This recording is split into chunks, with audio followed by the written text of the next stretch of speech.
Pa moj zahtjev je ostavka Dalide Burzić, jer je sinoć obmanula javnost. U svim medijima je lagala da nije upoznata s predmetom 24.1. ona je upoznata sa izjavom ad hoc tijela. I znači drugi zahtjev je da se predmet vrati na početak, nova istraga da se pokrene. Da je ne vodi kantonalno tužilaštvo. Nego? Da preuzme neko drugi, da li SIPA, da li federalni MUP, da li državno tužilaštvo, ali kantonalno ne može. Snimak ćemo podijeliti u Velikoj aleji, znači to je snimak famoznog kombija koji je izmijenjao sve boje. Ja sam ga vještačio u Kanadi, vidi se da nije oštećen kombi. Oni su tamo rekli da je razbijen far, blatobran, karambolka, šofer šajba i štok. Znači, Dženan imao jednu jedinu povredu na glavi. To se ne može povezati. Taj kombi i Dženanova povreda. Na početku izjava doktora Hamze Žuje rekla da se radi o udarcu tupim predmetom. Znači, ja još nisam dobio obdukcioni nalaz, nikad mi ga nisu dali. Ja ni jedan papir iz tužilaštva nisam dobio. Do dan danas. Sve što sam nabavio sam se preko svojih prijatelja. Znači, ja imam sad i previše činjenica i dokaza da se ne radi o saobraćajnoj nesreći. Znači, samo suđenje je farsa. Komesar je smijenjen zbog ovog slučaja. Rečeno je da komesar nije govorio istinu, da nije dao dokumente. Znači, ad hoc tijelo je formirano u junu, došli su u posjed dokumenata 24. oktobra. I ljudi su za 2 mjeseca završili posao.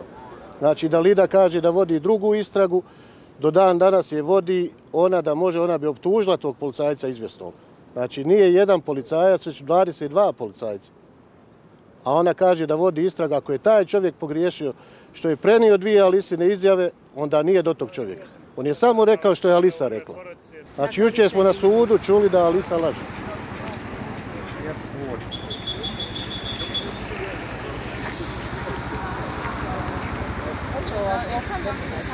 U fokusu moje pažnje nisu disciplinske prijave koje je gospodin Muriz Memić podnio.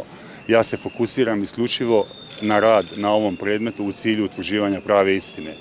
Ono što javnost treba znati jeste da država jamči za prava i slobode svakog od nas i da je najvažnije pravo na život. Kada se jedan mladi život ugasi na ovakav način, onda je obaveza države da provede efikasnu istragu. Naša borba je zasnovana na dokazima, a dokazi pokazuju da Dženan Memić nije stradao u saobraćajnoj nesreći. Niti se bavim politikom, niti se gospodin Memić bavi politikom, niti ću bilo kome dozvoliti da ovaj slučaj povezuje sa bilo kakvim drugim slučajem. Dakle, ovaj slučaj nema apsolutno nikakve veze sa politikom.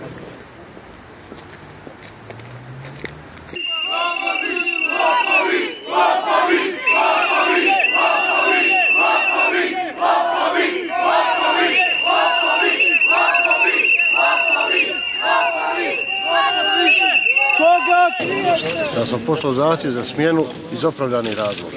Znači, nerad tužilaštva, pogrešna istraga, namjerno skrivani dokazi. Znači, ako neće zbog toga da da ostavku, nek da iz moralnih razloga.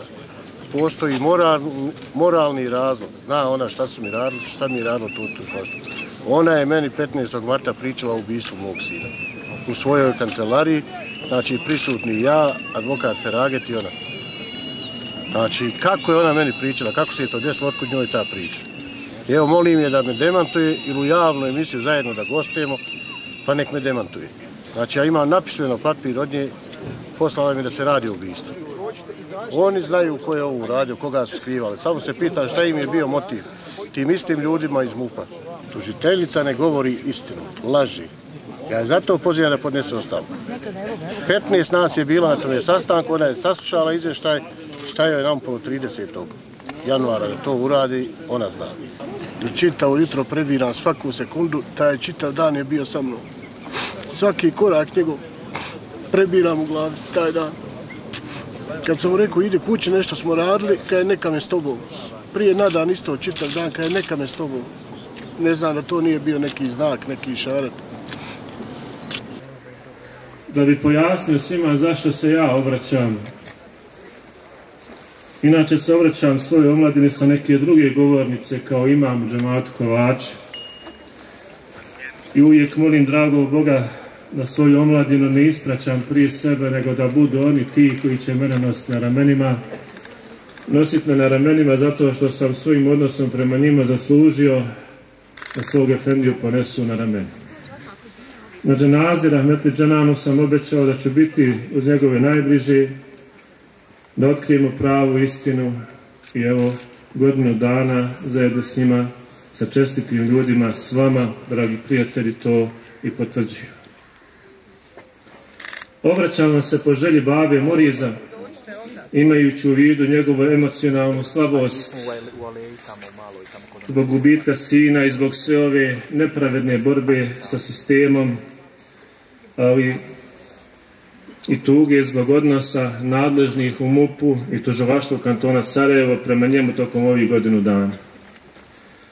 Teško je podnijeti sve neistine i obmane glavne kantonalne tužiteljice Burdić Dalide, njoj podređenog tužioca Čato Merisa, bivšeg komesara MUP-a kantona Sarajevo Ćosić Vahida, šefa odsjeka za saobraćaj MUP-a kantona Sarajevo Dupovac Hasana, načelnika kriminalističke policije Hrvat Džafera i pojedinaca iz njihovih službi direktno podređenih njima koji su vješto konstruisali neistine kako bi prevarili porodicu Memić i od njih sakrili pravu istinu o smrti njihovog sina. Znači, Dalida Burdić, vrijeme je da se otrijezni, da dođe sebi. Dosta me je varala, ali ne može me prevariti. Ako ništa nije pročitala u životu, treba zapamtiti jednu narodnu. Crna zemlja se zakrila da se ništa ne može sakriti. Jer neće ni ovo sakriti.